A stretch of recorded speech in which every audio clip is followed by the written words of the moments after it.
सतनाम वाहिगुरु साहिब जीओ।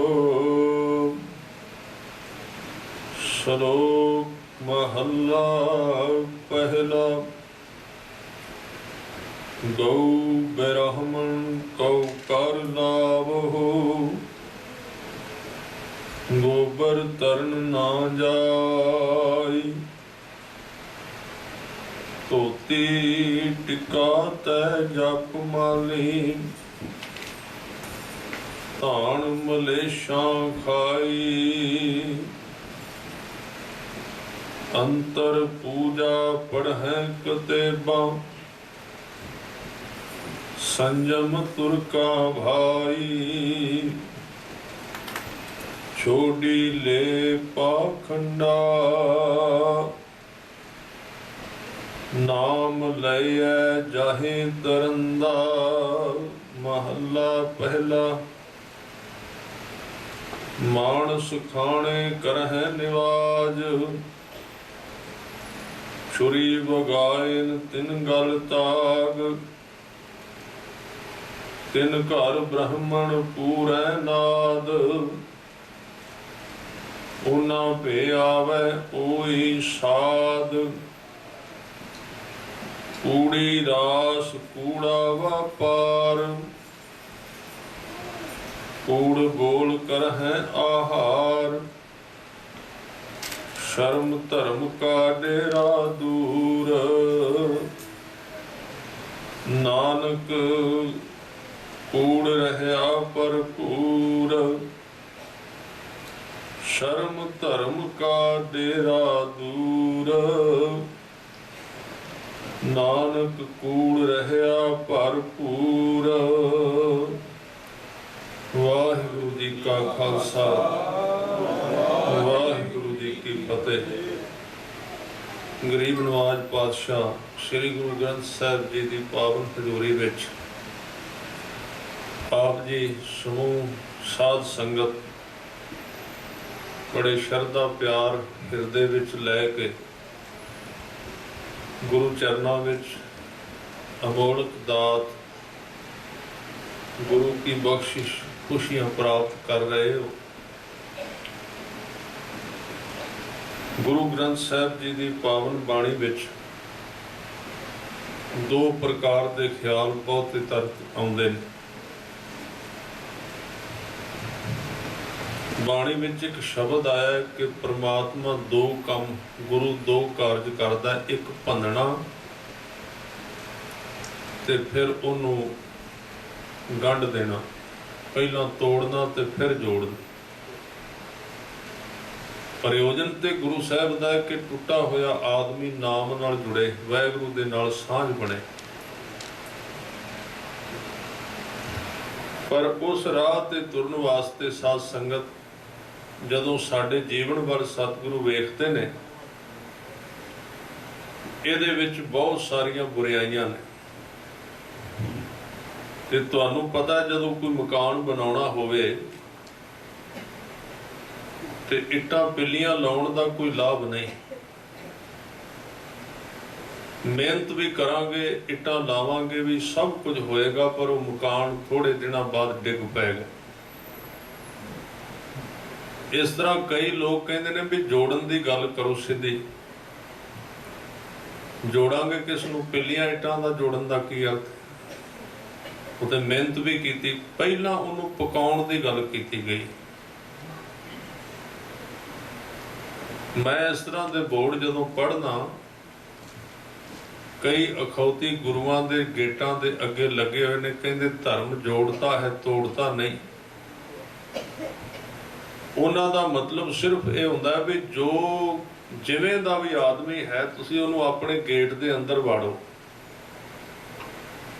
बस उहनूं कहो तू जुड़ गया। उहदे विच की उहदी गल नहीं करदे हो, क्योंकि वो करन ते लोग आउंदे नहीं। लोग भीड़ इकट्ठी हो जाएगी, तुसीं उहनां दी वडियाई करो, जुड़ गए तुसीं ब्रह्म ज्ञानी हो गए, बस फिर असीं खुश हो जावांगे। पर जिहड़ी बाणी सच्चे पातशाह ने अमृत वेले दी दे दित्ती, आसा दी वार, ਉਹਨੂੰ ਸੁਣ ਕੇ ਕਈ ਵਾਰੀ ਸਵਾਲ ਮਨ ਵਿੱਚ ਆਉਂਦਾ ਵੀ ਅੰਮ੍ਰਿਤ ਵੇਲਾ ਤੇ ਬੰਦਗੀ ਦਾ ਸਮਾਂ ਹੈ। ਅੰਮ੍ਰਿਤ ਵੇਲਾ ਸੱਚ ਨਾਮ ਵਡਿਆਈ ਵਿਚਾਰ ਵਾਸਤੇ ਹੈ, ਪਰ ਇਹ ਆਸਾ ਦੀ ਵਾਰ ਜਿਹਦੇ ਵਿੱਚ ਅੰਮ੍ਰਿਤ ਵੇਲੇ ਹੀ ਤਲਵਾਰਾਂ ਚੱਲਦੀਆਂ ਨੇ, ਕੱਟ ਵੱਢ ਹੁੰਦੀ ਏ, ਗੁਨਾਹਾਂ ਦੀ ਵਿਆਖਿਆ ਕੀਤੀ ਜਾਂਦੀ ਏ, ਪਾਪਾਂ ਬਾਰੇ ਵਿਸ਼ੇਸ਼ ਸ਼ਲੋਕ ਉਚਾਰੇ ਜਾਂਦੇ ਨੇ, ਪਖੰਡ ਨੂੰ ਤੋੜਿਆ ਜਾਂਦਾ ਹੈ, ਤਾਂ ਉਦੋਂ ਇੱਕ ਗੱਲ ਸਪਸ਼ਟ ਹੋ ਜਾਂਦੀ ਵੀ ਗੁਰੂ ਸਾਹਿਬ ਸਾਡੀ ਬੁਰਾਈ ਨੂੰ ਪ੍ਰਵਾਨ ਨਹੀਂ ਕਰ ਰਹੇ। ਹਰ ਤਰ੍ਹਾਂ ਦੀ ਬੁਰਾਈ ਦਾ ਖੰਡਨ ਆਸਾ ਦੀ ਵਾਰ ਵਿੱਚ ਕੀਤਾ ਗਿਆ ਵੀ ਇਹਨੂੰ ਅੰਦਰੋਂ ਇਹ ਨਿਕਲੇਗੀ, ਬਾਕੀ ਤੇ ਕਰਨਾ ਹੀ ਕੁਝ ਨਹੀਂ ਪੈਣਾ। ਸੱਚ ਹੈ ਸਾਧ ਸੰਗਤ, ਮਿਲਣਾ ਕਿਸੇ ਨੂੰ ਨਹੀਂ ਪੈਣਾ, ਨਾ ਕੁਝ ਹੋਰ ਕਰਨਾ ਪੈਣਾ, ਸਿਰਫ ਬੁਰਾਈ ਕੱਢਣੀ ਪੈਣੀ, ਬਾਕੀ ਤੇ ਬੰਦਾ ਹੈ ਹੀ ਪ੍ਰਮਾਤਮਾ। ਮਿਲਣਾ ਕਿਸ ਨੂੰ ਹੈ? ਮਿਲਣ ਦਾ ਕੋਈ ਸਵਾਲ ਨਹੀਂ ਹੈ। ਸਾਰੀ ਸਾਧਨਾ ਆਪਣੇ ਆਪ ਨੂੰ ਸ਼ੁੱਧ ਕਰਨ ਲਈ ਹੈ ਵੀ ਮੇਰੇ ਅੰਦਰੋਂ ਗੁਨਾਹ ਜਿਹੜੇ ਨੇ ਨਿਕਲ ਜਾਣ, ਪਾਪ ਨਿਕਲ ਜਾਣ, ਮੈਲ ਨਿਕਲ ਜਾ, ਬਸ ਉਹ ਨਿਕਲ ਗਈ, ਬਾਕੀ ਕੰਮ ਹੈ ਹੀ ਕੋਈ ਨਹੀਂ ਕਰਨ ਵਾਲਾ ਧਰਮ ਵਿੱਚ, ਬਾਕੀ ਤੇ ਕੰਮ ਹੋਏ ਹੀ ਪਿਆ ਹੈ। ਕਹੋ ਕਬੀਰ ਇਹ ਰਾਮ ਕੀ ਅੰਸ਼, ਇਹ ਉਹਦੀ ਜੋਤ ਹੀ ਹੈ ਸਾਡੇ ਵਿੱਚ, ਔਰ ਇਹਦੇ ਵਿੱਚ ਜਿਹੜੀ ਮੈਲ ਭਰੀ ਗਈ ਉਸ ਮੈਲ ਨੂੰ ਛਾਨਣ ਵਾਸਤੇ, ਕੱਢਣ ਵਾਸਤੇ ਗੁਰਬਾਣੀ, ਉਪਦੇਸ਼, ਕੀਰਤਨ ਇਹ ਤਾਂ ਦਿੱਤੇ ਗਏ ਨੇ ਕਿਉਂਕਿ ਉਹ ਹੀ ਦੁੱਖ ਹੈ ਜੀਵਨ ਦਾ। ਮੈਲ ਤੋਂ ਦੁੱਖ ਪੈਦਾ ਹੁੰਦਾ, ਇਹਦੇ ਨਾਲ ਹੀ ਸਾਰੇ ਦੁੱਖ ਆਉਂਦੇ ਨੇ, ਇਹਦੇ ਨਾਲ ਹੀ ਮਨ ਅਸ਼ਾਂਤ ਹੁੰਦਾ ਹੈ। ਮਨ ਦੀ ਮੈਲ ਹੀ ਇਹਨੂੰ ਦੁਖੀ ਰੱਖਦੀ, ਉਹਦੇ ਵਿੱਚੋਂ ਈਰਖਾ ਜਨਮ ਲੈਂਦੀ, ਈਰਖਾ ਦੇ ਵਿੱਚੋਂ ਸਰੀਰ ਦੇ ਰੋਗ ਪੈਦਾ ਹੁੰਦੇ ਨੇ। ਬਹੁਤੇ ਜ਼ਿਆਦਾ ਰੋਗ ਜਿਹੜੇ ਨੇ ਈਰਖਾ ਵਿੱਚੋਂ ਆਉਂਦੇ ਨੇ। ਜਦੋਂ ਮਨੁੱਖ ਜੈਲਸੀ ਵਿੱਚ ਜਾਂਦਾ, ਈਰਖਾ ਵਿੱਚ ਚਲਾ ਜਾਂਦਾ ਤੇ ਉਹਦੇ ਅੰਦਰ ਇਹ ਰੋਗ ਵੱਧ ਜਾਂਦੇ ਨੇ। ਤਾਂ ਸਤਿਗੁਰੂ ਜਿੱਥੇ ਜੁੜਨ ਦੀ ਗੱਲ ਕਰਦੇ ਅਧਿਆਤਮ ਤੌਰ ਤੇ, ਇਹਦੇ ਨਾਲ ਇਹ ਵੀ ਕਹਿੰਦੇ ਨੇ ਵੀ ਜੇ ਤੂੰ ਸਿਮਰਨ ਕਰੇਗਾ ਤੇਰਾ ਸੰਸਾਰਕ ਜੀਵਨ ਵੀ ਜਿਹੜਾ ਹੈ ਸੁਖੀ ਹੋ ਜਾਏਗਾ। ਸਰੀਰ ਦੀ ਅਰੋਗਤਾ ਵੀ ਇਹਦੇ ਵਿੱਚੋਂ ਮਿਲੇਗੀ, ਮਨ ਦੀ ਅਰੋਗਤਾ ਵੀ ਇਹਦੇ ਵਿੱਚੋਂ ਮਿਲੇਗੀ, ਸੰਸਾਰ ਦੇ ਕਾਰਜ ਵੀ ਇਸ ਦਰ ਤੋਂ ਸਿੱਧ ਹੋਣ ਦੀ ਬਹੁਤੀ ਸੰਭਾਵਨਾ ਹੁੰਦੀ ਹੈ। ਤਾਂ ਹੀ ਸਾਹਿਬ ਨੇ ਕਿਹਾ ਵੀ ਕਰ ਇਸ਼ਨਾਨ ਸਿਮਰ ਪ੍ਰਭ ਆਪਣਾ, ਮਨ ਤਨ ਭਏ ਅਰੋਗਾ। ਪਹਿਲਾਂ ਤੇ ਮਨ ਤੇ ਤਨ ਸਿਮਰਨ ਦੋਵੇਂ ਅਰੋਗ ਕਰੇਗਾ ਜੇ ਸਿਮਰਨ ਠੀਕ ਹੋਇਆ। ਸਿਮਰਨ ਦਾ ਸਿਰਫ ਇਹ ਅਰਥ ਹੈ ਕਿ ਜਦੋਂ ਅਸੀਂ ਸ਼ਬਦ ਦੀ ਅਰਾਧਨਾ ਕਰਨੇ ਆ, ਬਾਣੀ ਪੜ੍ਹਨੇ ਆ ਠੀਕ ਢੰਗ ਨਾਲ, ਗੁਰੂ ਦੇ ਦੱਸੇ ਮਤ ਅਨੁਸਾਰ ਮਨ ਇਕਾਗਰ ਕਰਕੇ, ਸ਼ੁੱਧ ਕਰਕੇ, ਪ੍ਰਤੀਤ ਨਾਲ, ਤੇ ਸ਼ਬਦ ਜਿਹੜਾ, ਨਾਮ ਜਿਹੜਾ ਸਾਡੇ ਸਰੀਰ ਦੇ ਵਿੱਚ ਜਿੰਨੇ ਤੱਤ ਨੇ ਨਾ, ਜਿਨ੍ਹਾਂ ਨਾਲ ਸਰੀਰ ਚੱਲਦਾ ਹੈ, ਕੈਮੀਕਲ ਨੇ, ਜਿਹਨੂੰ ਕੁਝ ਵੀ ਕਹਿ ਲਈ, ਤੱਤ ਨੇ, ਵਿਟਾਮਿਨਸ ਨੇ ਜਿੰਨੇ, ਉਹ ਜਿਹੜੇ ਖਿਲਰੇ ਹੁੰਦੇ ਨੇ ਉਹਨਾਂ ਨੂੰ ਥਾਂ ਥਾਂ ਇਕੱਠੇ ਕਰਨੇ ਸ਼ੁਰੂ ਕਰ ਦਿੰਦਾ ਹੈ। ਇਸ ਲਈ ਕਦੇ ਵੀ ਤੁਸੀਂ ਜਿਹੜੇ ਗੁਰਮੁਖ ਨੇ ਉਹਨਾਂ ਨੂੰ ਇਸ ਚੀਜ਼ ਦਾ ਅਹਿਸਾਸ ਹੋਵੇਗਾ ਕਿ ਜਿਉਂ ਹੀ ਉਹਨਾਂ ਦਾ ਧਿਆਨ ਜੁੜਦਾ ਹੈ, ਉਹਨਾਂ ਦੇ ਸਰੀਰ ਦੇ ਵਿੱਚ ਇੱਕ ਤਰ੍ਹਾਂ ਦੀ ਹਰਕਤ ਆਉਣੀ ਸ਼ੁਰੂ ਹੋ ਜਾਂਦੀ ਹੈ। ਅੰਦਰ ਕੁਝ ਦੌੜਦਾ ਹੈ, ਕੁਝ ਭੱਜਦਾ ਹੈ। ਜਿਵੇਂ ਕੋਈ ਵੱਡਾ ਆਫੀਸਰ ਕਿਸੇ ਦਫ਼ਤਰ ਵਿੱਚ ਆਵੇ ਨਾ, ਤੇ ਉਹਦੇ ਤੋਂ ਪਹਿਲਾਂ ਉੱਥੇ ਫਾਈਲਾਂ ਖਿਲਰੀਆਂ ਹੁੰਦੀਆਂ, ਕੋਈ ਕਿਤੇ ਬੈਠਾ ਹੈ, ਕੋਈ ਕਿਤੇ ਹੈ, ਸਭ ਕੁਝ ਅਸਤ ਵਿਅਸਤ ਹੈ।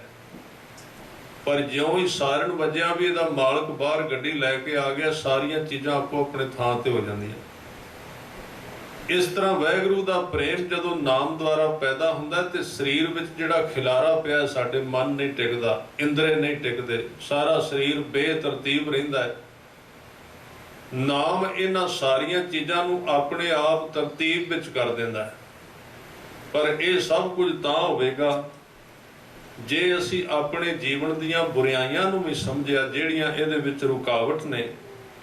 ਗੁਰੂ ਨਾਨਕ ਸਾਹਿਬ ਸੱਚੇ ਪਾਤਸ਼ਾਹ ਅੱਜ ਦੇ ਸ਼ਬਦ ਵਿੱਚ ਇਸ ਧਰਤੀ ਤੇ ਚੱਲਦੇ ਇੱਕ ਪਖੰਡ ਦੀ ਵਿਆਖਿਆ ਕਰ ਰਹੇ।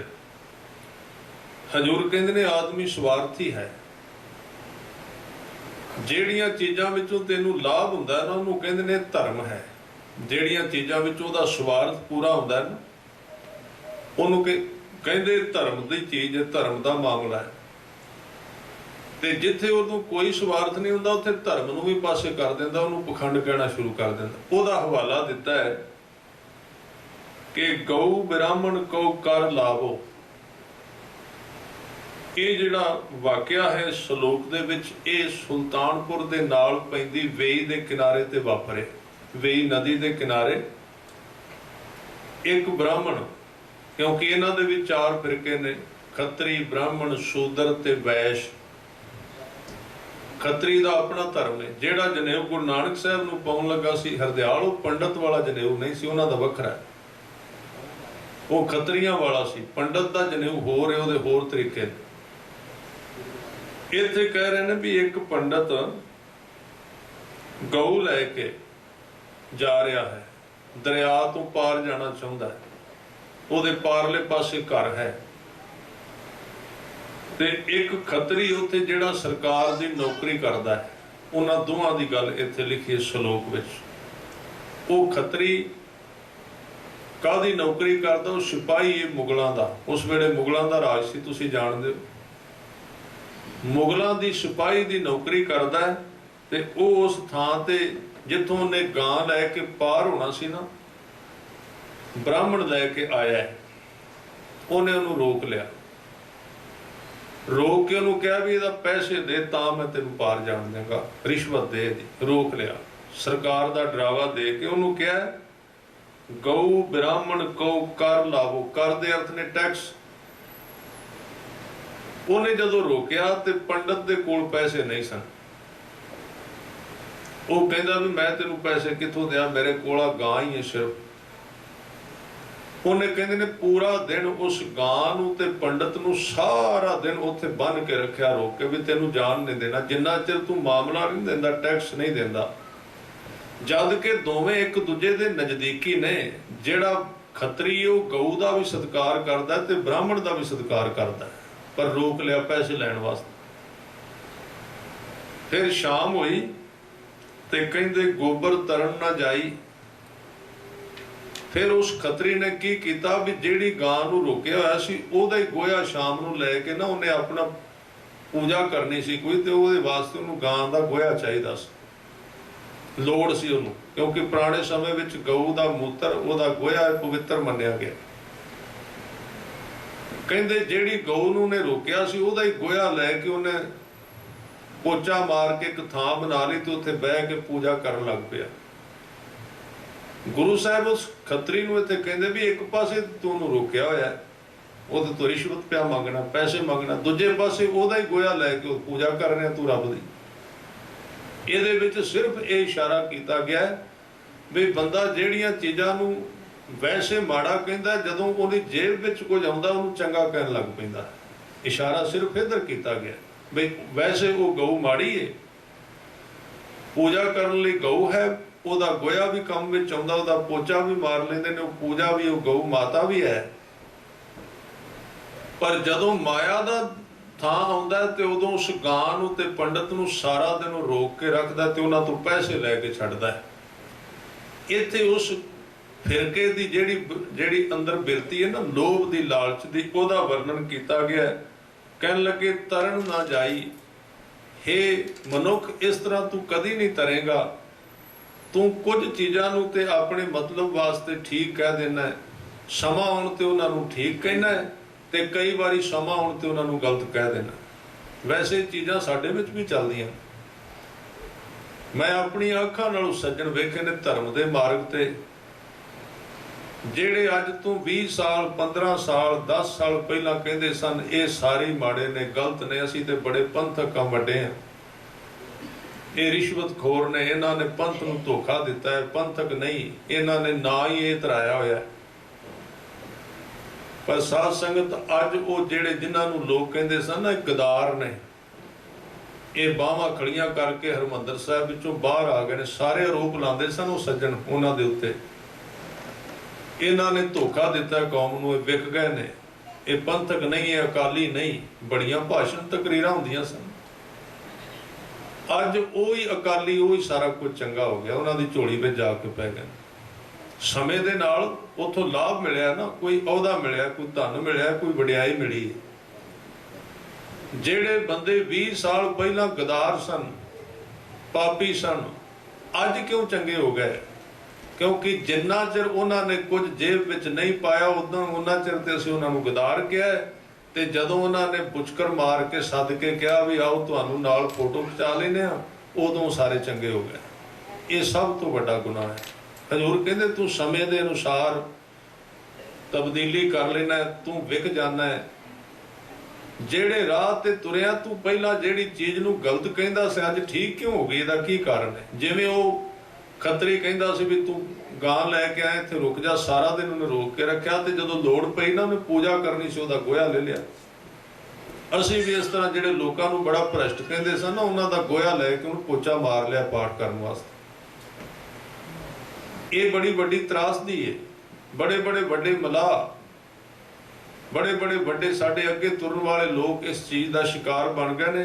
ਹੁਣ ਆਸਾ ਦੀ ਵਾਰ ਕੱਲੇ ਪੰਡਤ ਵਾਸਤੇ ਥੋੜੀ ਹੈ, ਜਾਂ ਅਸੀਂ ਕਹਾਂਗੇ ਕੱਲੇ ਬ੍ਰਾਹਮਣ ਦੇ ਉੱਤੇ ਇਹ ਚੋਟਾਂ ਮਾਰੀਆਂ ਗਈਆਂ ਜਾਂ ਕੱਲੇ ਮੁਸਲਮਾਨ ਨੂੰ ਤੇ ਮੁੱਲਾ ਨੂੰ ਕਿਹਾ ਗਿਆ, ਇਹ ਗੱਲ ਨਹੀਂ। ਗੁਰਬਾਣੀ ਵਿੱਚ ਜਦੋਂ ਪੰਡਤ ਦੇ ਦੁੱਖ ਇਸ ਗਿਰੇ ਹੋਏ ਇਖਲਾਕ ਦੀ ਗੱਲ ਕੀਤੀ ਜਾਂਦੀ, ਉਹਦੇ ਵਿੱਚ ਆਪਾਂ ਵੀ ਆ ਜਾਂਦੇ ਹਾਂ। ਜੇ ਆਪਾਂ ਉਹ ਕੰਮ ਕਰਨੇ ਆ ਤੇ ਅਸੀਂ ਵੀ ਉਹਦੇ ਸ਼ਿਕਾਰ ਬਣਾਂਗੇ। ਇਸ ਕਰਕੇ ਗੁਰੂ ਸਾਹਿਬ ਦਾ ਜਿਹੜਾ ਰਾਹ ਹੈ ਬਿਲਕੁਲ ਸਾਫ਼ ਸਿੱਧਾ ਹੈ। ਉਹ ਕਹਿੰਦੇ ਜਾਂ ਤੇ ਕਿਸੇ ਨੂੰ ਮਾੜਾ ਨਾ ਕਹੇ। ਇੱਕ ਪਾਸੇ ਤੂੰ ਕਹਿਣਾ ਹੈ ਪਾਪੀ ਨੇ, ਮਾੜੇ ਨੇ, ਗਲਤ ਨੇ, ਦੂਜੇ ਪਾਸੇ ਆਈ ਵਾਰੀ ਉਹਨਾਂ ਨੂੰ ਤੂੰ ਵੋਟ ਪਾਉਣਾ, ਇਹਦਾ ਕੀ ਕਾਰਨ ਹੈ? ਇਹ ਸਾਡਾ ਗੁਨਾਹ ਹੈ ਕਿ ਨਹੀਂ? ਅਸੀਂ ਉਹ ਨਹੀਂ ਬਣ ਸਕੇ ਜੋ ਕੋਈ ਸਾਨੂੰ ਗੁਰੂ ਨੇ ਬਣਾਇਆ ਸੀ। ਜਾਂ ਤੇ ਉਹਨੂੰ ਮਾੜਾ ਨਾ ਕਹੀਏ ਕਿਸੇ ਨੂੰ ਅਸੀਂ, ਠੀਕ ਹੈ, ਫਿਰ ਸਭ ਕੁਝ ਸਿੱਧੇ ਹੋ ਕੇ, ਯਾਨੀ ਕਿ ਜਿਹੜੇ ਰਾਹ ਤੇ ਤੁਰਨੇ ਆ ਬੇਈਮਾਨੀ ਨਹੀਂ ਹੋਣੀ ਚਾਹੀਦੀ ਸਾਡੇ ਜੀਵਨ ਵਿੱਚ। ਇਹਦੇ ਨਾਲੋਂ ਤੇ ਸਾਧ ਸੰਗਤ ਉਹ ਸੱਜਣ ਚੰਗਾ ਰਹਿ ਗਿਆ ਮਲੇਰਕੋਟਲੇ ਵਾਲਾ ਸ਼ੇਰ ਖਾਨ, ਤੁਸੀਂ ਸੁਣਿਆ, ਉਹ ਕਿਤੇ ਚੰਗਾ ਰਹਿ ਗਿਆ ਵੀ ਜਿਸ ਵੇਲੇ ਭਰਿਆ ਦਰਬਾਰ ਸੀ ਵਜੀਦ ਖਾਨ ਦਾ ਤੇ ਛੋਟੇ ਬੱਚੇ ਸਾਹਿਬਜ਼ਾਦੇ ਪੇਸ਼ ਕੀਤੇ ਗਏ ਤੇ ਸ਼ੇਰ ਖਾਨ ਦਾ ਭਰਾ ਜਿਹੜਾ ਵੱਡਾ, ਉਹ ਚਮਕੌਰ ਦੀ ਗੜੀ ਵਿੱਚ ਗੁਰੂ ਗੋਬਿੰਦ ਸਿੰਘ ਨੇ ਆਪਣੇ ਹੱਥਾਂ ਨਾਲ ਮਾਰਿਆ ਸੀ। ਤੇ ਸ਼ੇਰ ਖਾਨ ਨੂੰ ਸੱਦਿਆ ਵਜੀਦ ਖਾਨ ਨੇ, ਉਹਨੇ ਕਿਹਾ ਸ਼ੇਰ ਖਾਨ, ਗੁਰੂ ਗੋਬਿੰਦ ਸਿੰਘ ਨੇ ਤੇਰਾ ਭਰਾ ਮਾਰਿਆ, ਆ ਉਹਦੇ ਬੱਚੇ ਤੇ ਉਹਨਾਂ ਦੀ ਮਾਤਾ ਹੈ, ਤੂੰ ਇਹਨਾਂ ਨੂੰ ਲੈ ਜਾ ਤੇ ਉੱਥੇ ਲਿਜਾ ਕੇ ਕਤਲ ਕਰਕੇ ਬਦਲਾ ਲੈ ਲੈ। ਪਰ ਵੇਖੋ ਉਸ ਆਦਮੀ ਦੀ ਹਿੰਮਤ, ਉੱਠ ਕੇ ਖੜਾ ਹੋ ਗਿਆ, ਕਹਿਣ ਲੱਗੇ ਵਜੀਦ ਖਾਨ ਤੂੰ ਮੈਨੂੰ ਕਹਿਣਾ, ਮੈਂ ਤੈਨੂੰ ਵੀ ਸਲਾਹ ਦਿਆਂਗਾ ਵੀ ਬੱਚਿਆਂ ਨੂੰ ਨਾ ਮਾਰੀ। ਜੇ ਤੇਰੇ ਵਿੱਚ ਹਿੰਮਤ ਹੈ ਤੇ ਆਪਣੀ ਫੌਜ ਲੈ, ਗੁਰੂ ਗੋਬਿੰਦ ਸਿੰਘ ਨਾਲ ਮੁਕਾਬਲਾ ਕਰ ਮੈਦਾਨ ਵਿੱਚ ਜਾ। ਸੱਚ ਕਿਹਾ ਉਹਨੇ, ਇਹ ਛੋਟਾ ਕੰਮ ਨਹੀਂ। ਵੇਖੋ ਦੁਆਲੇ ਸਾਰੇ ਬਾਦਸ਼ਾਹ ਬੈਠੇ ਸਨ, ਸਾਰੇ ਰਾਜੇ, ਦਰਬਾਰ ਭਰਿਆ ਸੀ, ਵਜੀਦ ਖਾਨ ਬੈਠਾ ਹੈ। ਵਜੀਦ ਖਾਨ ਨੇ ਇੱਕ ਸ਼ਬਦ ਕਿਹਾ ਵੀ ਤੂੰ ਕਾਫਰਾਂ ਦੇ ਹੱਕ ਵਿੱਚ ਬੋਲਣਾ ਪਿਆ। ਉਹਨੇ ਕਿਹਾ ਕਾਫਰਾਂ ਦੇ ਹੱਕ ਵਿੱਚ ਨਹੀਂ, ਮੈਂ ਸੱਚਾਈ ਦੇ ਹੱਕ ਵਿੱਚ ਬੋਲ ਰਿਹਾ। ਵਜੀਦ ਖਾਨ ਨੇ ਫਤਵਾ ਸੁਣਾ ਦਿੱਤਾ, ਕਾਜੀ ਨੇ, ਸਾਹਿਬਜ਼ਾਦਿਆਂ ਨੂੰ ਨੀਹਾਂ ਦੇ ਵਿੱਚ ਚਿਣ ਕੇ ਸ਼ਹੀਦ ਕਰ ਦਿੱਤਾ ਜਾਏ। ਸ਼ੇਰ ਖਾਨ ਉੱਠ ਕੇ ਖੜਾ ਹੋ ਗਿਆ, ਨੇ ਹਾਂ ਦਾ ਨਾਰਾ ਮਾਰਿਆ ਸੀ, ਕਹਿਣ ਲੱਗਾ ਵਜੀਦ ਖਾਨ ਇਹ ਪਾਪ ਹੈ, ਮੈਂ ਇਹਦੇ ਨਾਲ ਸਹਿਮਤ ਨਹੀਂ। ਠੀਕ ਹੈ, ਮੈਂ ਰੋਕ ਨਹੀਂ ਸਕਦਾ, ਪਰ ਮੈਂ ਇਹਦਾ ਨਾਲ ਸਹਾਰਾ ਤੇ ਸੰਗੀ ਨਹੀਂ ਬਣਨਾ। ਮੈਂ ਉੱਠ ਕੇ ਵਾਕਆਊਟ ਕਰ ਗਿਆ, ਬਾਹਰ ਨਿਕਲ ਗਿਆ, ਮੈਂ ਇਹਦੇ ਨਾਲ ਸਾਂਝ ਨਹੀਂ ਬਣਾਉਣੀ। ਕਿੰਨੀ ਹਿੰਮਤ ਸੀ ਉਸ ਬੰਦੇ ਵਿੱਚ। ਉਹਨੇ ਸੱਚ ਦਾ ਪਹਿਰਾ ਦਿੰਦਿਆਂ ਝੂਠ ਤੋਂ ਵਾਕਆਊਟ ਕਰ ਦਿੱਤਾ।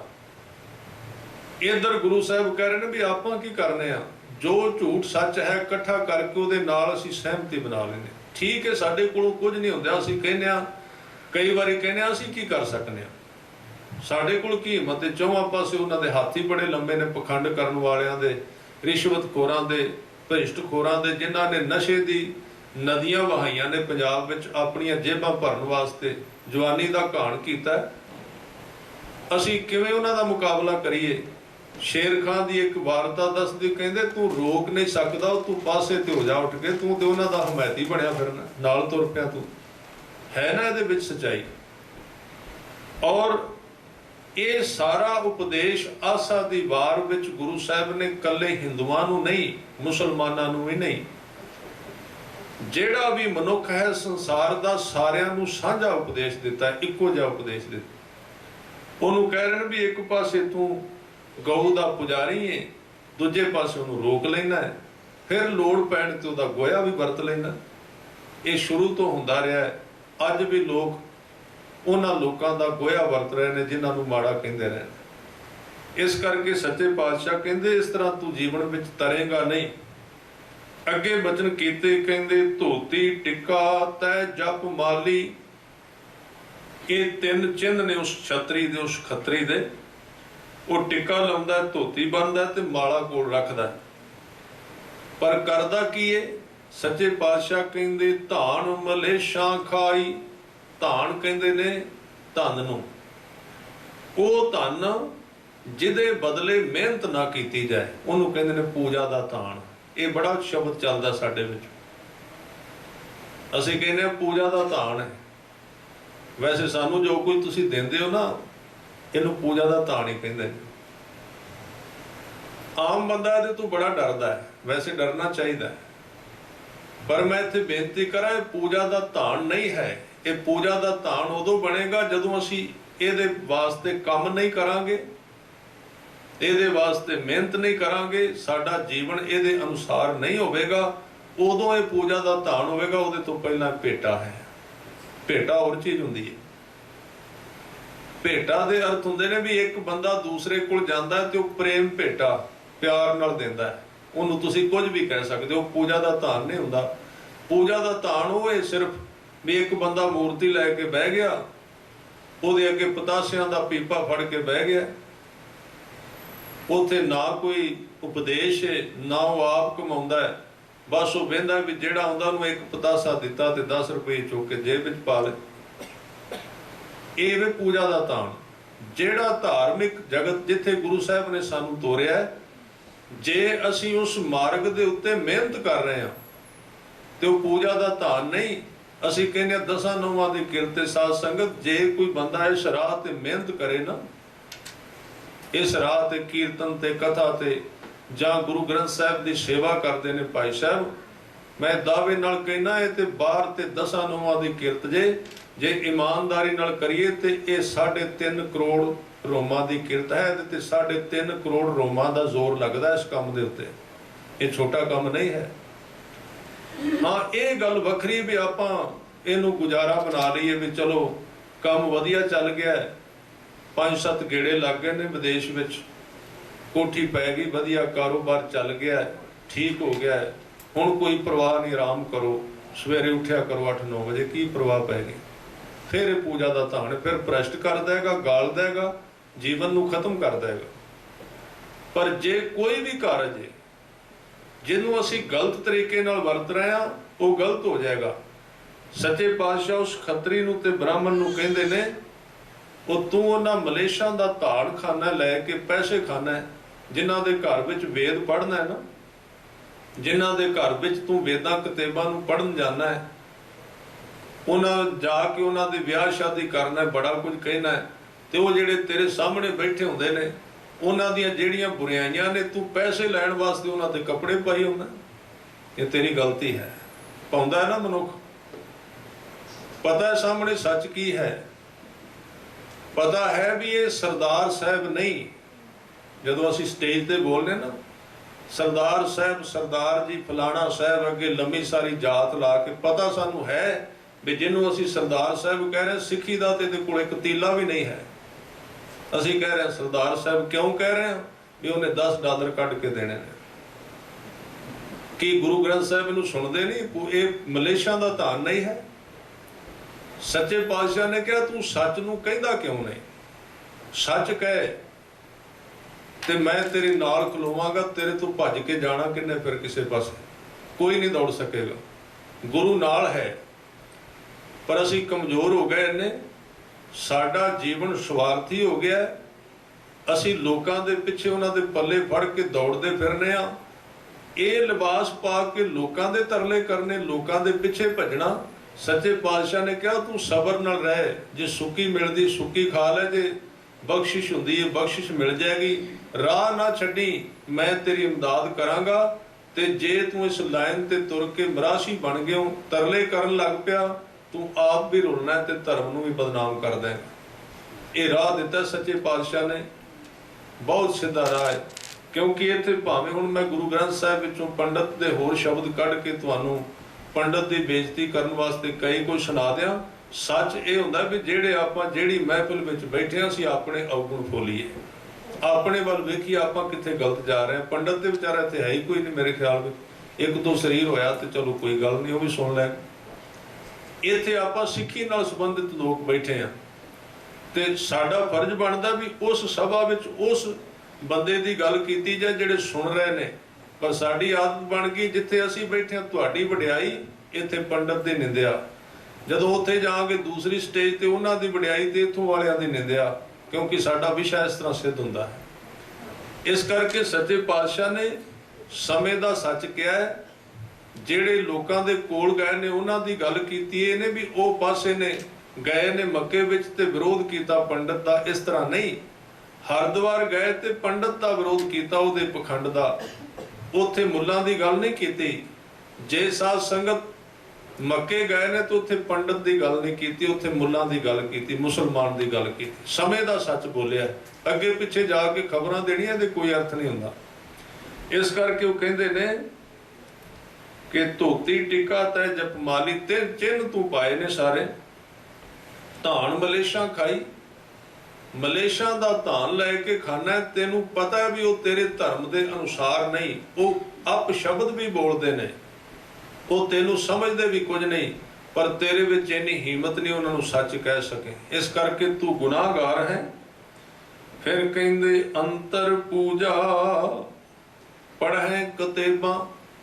ਇਹਦੇ ਵਿੱਚ ਇਤਿਹਾਸ ਹੈ ਇਸ ਪੰਕਤੀ ਵਿੱਚ, ਕਿਉਂਕਿ ਉਸ ਵੇਲੇ ਕੀ ਹੁੰਦਾ ਸੀ, ਰਾਜ ਮੁਗਲਾਂ ਦਾ ਹੋ ਗਿਆ ਤੇ ਜਿਹੜੇ ਪੰਡਤ ਸਨ ਤੇ ਖੱਤਰੀ ਸਨ ਉਹਨਾਂ ਨੂੰ ਪੂਜਾ ਕਰਨੀ ਹੁੰਦੀ ਸੀ ਉਹਨਾਂ ਨੇ ਰੋਜ਼। ਤੇ ਇਸਲਾਮ ਵੱਲੋਂ ਪੂਜਾ ਦੇ ਉੱਤੇ ਰੋਕ ਲਾ ਦਿੱਤੀ ਗਈ ਸੀ। ਕਿਹਾ ਗਿਆ ਸੀ ਵੀ ਜੇ ਪੂਜਾ ਕਰਦਾ ਕੋਈ ਫੜਿਆ ਗਿਆ, ਟੱਲੀ ਖੜਕਾਉਂਦਾ ਫੜਿਆ ਗਿਆ, ਨੌਕਰੀ ਤੋਂ ਬਰਖਾਸਤ ਕਰ ਦਿਓ, ਕੱਢ ਦਿਓ ਉਸਨੂੰ। ਜੇ ਉਹ ਮੁਸਲਮਾਨ ਬਣਦਾ ਤੇ ਵੱਡੀ ਨੌਕਰੀ ਦਿਓ। ਇਹ ਬੜਾ ਵਰਤਿਆ ਔਰੰਗਜ਼ੇਬ ਨੇ ਤੇ ਉਹਦੇ ਤੋਂ ਪਹਿਲੇ ਬਾਦਸ਼ਾਹਾਂ ਨੇ। ਤੇ ਉਦੋਂ ਫਿਰ ਇਹ ਪੰਡਤ ਔਰ ਖੱਤਰੀ ਸੱਜਣ ਕੀ ਕਰਦੇ ਸਨ ਵੀ ਨਾ ਤੇ ਪੂਜਾ ਛੱਡੀ ਜਾਂਦੀ ਹੈ। ਇਹਨਾਂ ਨੇ ਕੀ ਕਰਨਾ ਵੀ ਘਰ ਦੇ ਕਮਰੇ ਦੇ ਵਿੱਚ ਨਾ, ਜਿਵੇਂ ਬੇਸਮੈਂਟ ਡੂੰਘੇ ਥਾਂ ਤੇ ਜਿੱਥੇ ਕੋਈ ਨਹੀਂ ਜਾਂਦਾ, ਉੱਥੇ ਆਪਣੇ ਦੇਵਤੇ ਦੀ ਮੂਰਤੀ ਰੱਖੀ ਹੁੰਦੀ ਸੀ ਲੁਕਾ ਕੇ, ਤੇ ਉੱਥੇ 5-4 ਧੂਪਾਂ ਤੇ ਸਮੱਗਰੀ ਦਾ ਸਮਾਨ ਰੱਖਿਆ ਹੋਣਾ। ਉਹਦੇ ਅੱਗੇ ਕੱਪੜਾ ਤਾਣ ਦਿੰਦੇ ਸਨ ਵੀ ਕੋਈ ਆਏ ਤੇ ਪਤਾ ਨਾ ਲੱਗੇ ਵੀ ਪੂਜਾ ਕਰਦੇ ਨੇ, ਕਿਉਂਕਿ ਪੂਜਾ ਕਰਨ ਦਾ ਪਤਾ ਲੱਗ ਗਿਆ ਤੇ ਨੌਕਰੀ ਤੋਂ ਕੱਢ ਦਿੰਦੇ ਸਨ। ਉੱਥੇ ਲੁਕ ਕੇ ਪੂਜਾ ਕਰਨੀ ਤੇ ਜਦੋਂ ਬਾਹਰ ਆਉਣਾ ਤੇ ਉੱਥੇ ਕਿਤਾਬਾਂ ਪੜ੍ਹਨੀਆਂ। ਮੁਸਲਮਾਨਾਂ ਦਾ ਧਾਰਮਿਕ ਗ੍ਰੰਥ ਹੈ ਕਿਤਾਬ। ਉਹਨਾਂ ਨੂੰ ਖੁਸ਼ ਕਰਨ ਵਾਸਤੇ, ਉਹਨਾਂ ਤੋਂ ਖੈਰ ਲੈਣ ਵਾਸਤੇ ਉਹਨਾਂ ਦੀ ਵਡਿਆਈ ਕਰਨੀ। ਜਿਵੇਂ ਕਿ ਅਸੀਂ ਗੁਰੂ ਕੇ ਦਰਬਾਰ ਵਿੱਚ ਬਹਿ ਕੇ ਜਿਹੜੇ ਲੋਕ ਬਿਲਕੁਲ ਗੁਰੂ ਦੀ ਪਰਵਾਹ ਨਹੀਂ ਕਰਦੇ, ਭਾਵਨਾ ਕੋਈ ਨਹੀਂ ਉਹਨਾਂ ਦੀ, ਜਦੋਂ ਵਡਿਆਈ ਕਰਨੇ ਆ ਤੇ ਉਹ ਹੀ ਨਕਸ਼ਾ ਸਾਡੇ ਵਿੱਚ ਆ ਜਾਂਦਾ ਹੈ। ਇਸ ਕਰਕੇ ਕਹਿੰਦੇ ਨੇ ਅੰਤਰ ਪੂਜਾ, ਜਿਹੜੀ ਪੂਜਾ ਤੁਸੀਂ ਆਪਣੇ ਇਸ਼ਟ ਦੀ ਖੁੱਲ੍ਹੇਆਮ ਕਰਨੀ ਸੀ ਉਹਨੂੰ ਤੁਸੀਂ ਅੰਦਰ ਵੜ ਕੇ ਕਰਦੇ ਹੋ। ਪੜ੍ਹੇ ਕਿਤਾਬਾਂ ਤੇ ਪ੍ਰਗਟ ਜਦੋਂ ਉਹਨਾਂ ਨੂੰ ਖੁਸ਼ ਕਰਨ ਵਾਸਤੇ ਬਾਹਰ ਉਹਨਾਂ ਦੇ ਧਰਮ ਗ੍ਰੰਥ ਪੜ੍ਹਦੇ ਹੋ। ਕਹਿੰਦੇ ਸੰਜਮ ਤੁਰਕਾ ਭਾਈ, ਤੁਰਕਾਂ ਵਾਲਾ ਸੰਜਮ ਧਰਮ ਤੁਸੀਂ ਨਿਭਾ ਰਹੇ ਹੋ। ਉਹਨਾਂ ਨੂੰ ਖੁਸ਼ ਕਰਨ ਵਾਸਤੇ ਉਹਨਾਂ ਵਾਂਗ ਜੀ ਰਹੇ ਹੋ।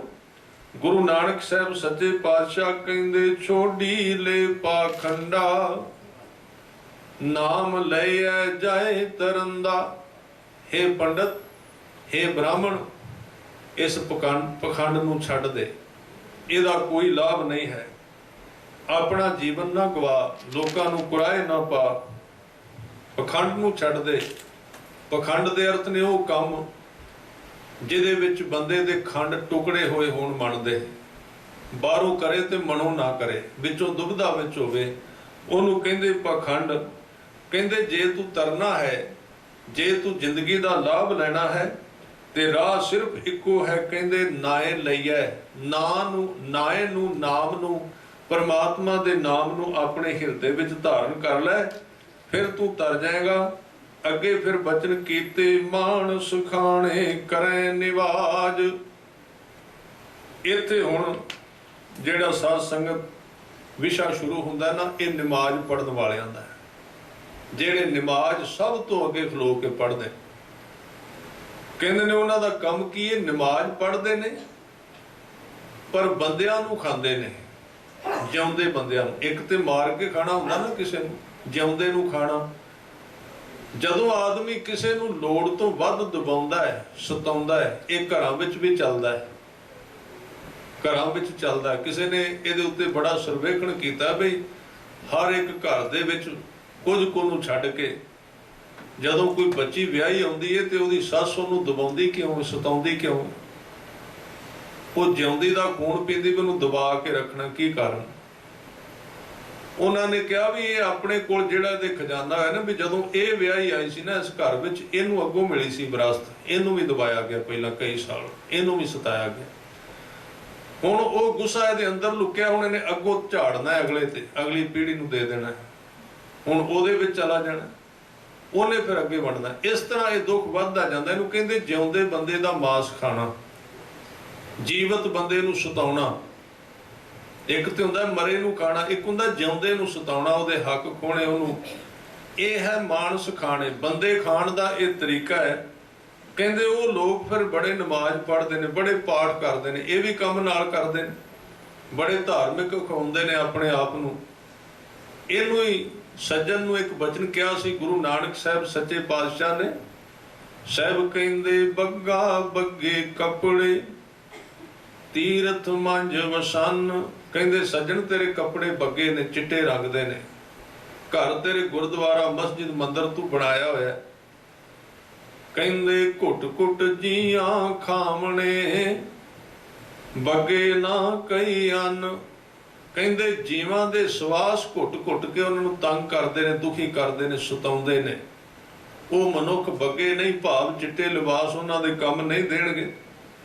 ਇੱਥੇ ਬਚਨ ਕੀਤਾ ਕਹਿੰਦੇ ਛੁਰੀ ਵਗਾਏਨ ਤਿੰਨ ਗਲ ਤਾਗ। ਉਹਨਾਂ ਦੇ ਗਲੇ ਵਿੱਚ ਧਾਗਾ ਪਿਆ ਹੁੰਦਾ ਹੈ ਤੇ ਬਗਲ ਵਿੱਚ ਛੁਰੀ ਹੁੰਦੀ ਹੈ, ਭਾਵ ਕਿਸੇ ਦਾ ਨੁਕਸਾਨ ਕਰਨ ਤੋਂ ਸੰਗਦੇ ਨਹੀਂ, ਦਇਆ ਨਹੀਂ ਉਹਨਾਂ ਵਿੱਚ, ਕਿਸੇ ਨੂੰ ਦੁੱਖ ਦੇਣ ਤੋਂ ਇੱਕ ਪਲ ਵੀ ਪਿੱਛੇ ਨਹੀਂ ਹਟਦੇ। ਇਹ ਜਿਹੜੀ ਵਿਆਖਿਆ ਹੈ, ਪਹਿਲਾਂ ਤੇ ਮੁਸਲਮਾਨਾਂ ਦੀ ਵਿਆਖਿਆ ਕੀਤੀ ਮਾਨਸ ਖਾਣੇ ਕਰੈ ਨਿਵਾਜ, ਦੂਜੀ ਵਿਆਖਿਆ ਕੀਤੀ ਛੁਰੀ ਵਗਾਇਣ ਤਿੰਨ ਗਲ ਤਾਗ ਬ੍ਰਾਹਮਣਾਂ ਦੀ। ਉਹਨਾਂ ਖੱਤਰੀਆਂ ਦੀ ਵਿਆਖਿਆ ਕੀਤੀ ਛੁਰੀ ਵਗਾਇਣ, ਜਿਨ੍ਹਾਂ ਕੋਲ ਛੁਰੀ ਹੈ, ਜਿਹੜੇ ਲੋਕਾਂ ਤੋਂ ਰਿਸ਼ਵਤ ਲੈਂਦੇ ਨੇ। ਇਹ ਦੂਸਰੇ ਫਿਰਕੇ ਦੀ ਇਹ ਸ਼ਬਦ ਉਹਨਾਂ ਲਈ।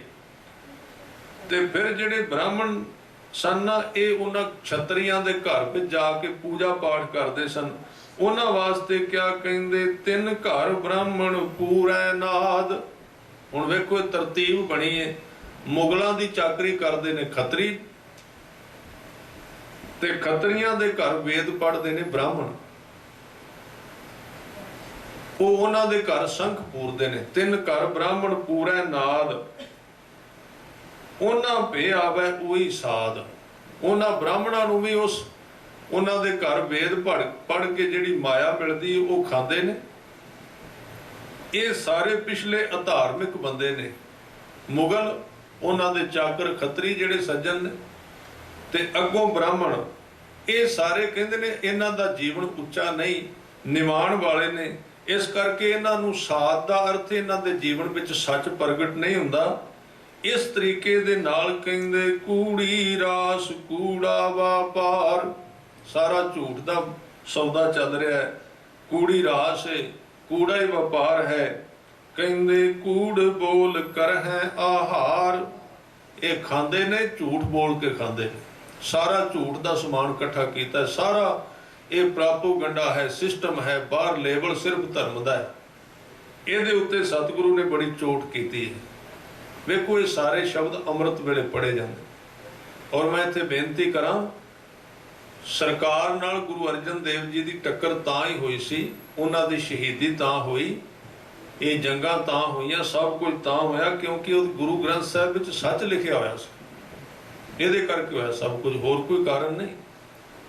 ਮੈਂ ਬੇਨਤੀ ਕਰਾਂ, ਅੱਜ ਵੀ ਜਿਹੜਾ ਬੰਦਾ ਇਹਨਾਂ ਦੀ ਵਿਆਖਿਆ ਪੂਰੀ ਤਰ੍ਹਾਂ ਖੋਲ ਕੇ ਕਰਦਾ ਹੈਗਾ ਨਾ, ਇਹਦੇ ਤੋਂ ਵੀ ਅੱਗੇ ਹੈ ਵਿਆਖਿਆ। ਜਿਹੜਾ ਬੰਦਾ ਇਹ ਆਸਾ ਦੀ ਵਾਰ ਦੀ ਪੂਰੀ ਵਿਆਖਿਆ ਖੋਲ ਕੇ ਕਰੇਗਾ, ਆਪਣੇ ਬੰਦਿਆਂ ਨੇ ਉੱਠ ਕੇ ਫਾਇਲ ਲਾ ਦੇਣਾ ਉਸਨੂੰ, ਕਿਉਂਕਿ ਚੋਟ ਸਾਡੇ ਤੇ ਮਾਰੇਗਾ। ਇਹਦੇ ਵਿੱਚ ਇੰਨਾ ਭਾਰਾ ਸੱਚ ਹੈ। ਔਰ ਗੁਰੂ ਸਾਹਿਬ ਇਹ ਕਹਿਣਾ ਚਾਹੁੰਦੇ ਵੀ ਇਸ ਝੂਠ ਦੇ ਕਮਾਉਂਦਿਆਂ ਤੂੰ ਜੋ ਮਰਜ਼ੀ ਧਰਮ ਦੇ ਕਰਮ ਕਰੀ, ਤੈਨੂੰ ਉਹਨਾਂ ਨੇ ਲਾਭ ਨਹੀਂ ਦੇਣਾ। ਇਸ ਲਈ ਕਹਿੰਦੇ ਕੂੜ ਬੋਲ ਕਰੇ ਆਹਾਰ। ਅੱਗੇ ਬਚਨ ਕੀਤਾ ਕਹਿੰਦੇ ਸ਼ਰਮ ਧਰਮ ਕਾ ਡੇਰਾ ਦੂਰ। ਨਾ ਸ਼ਰਮ ਹੈ,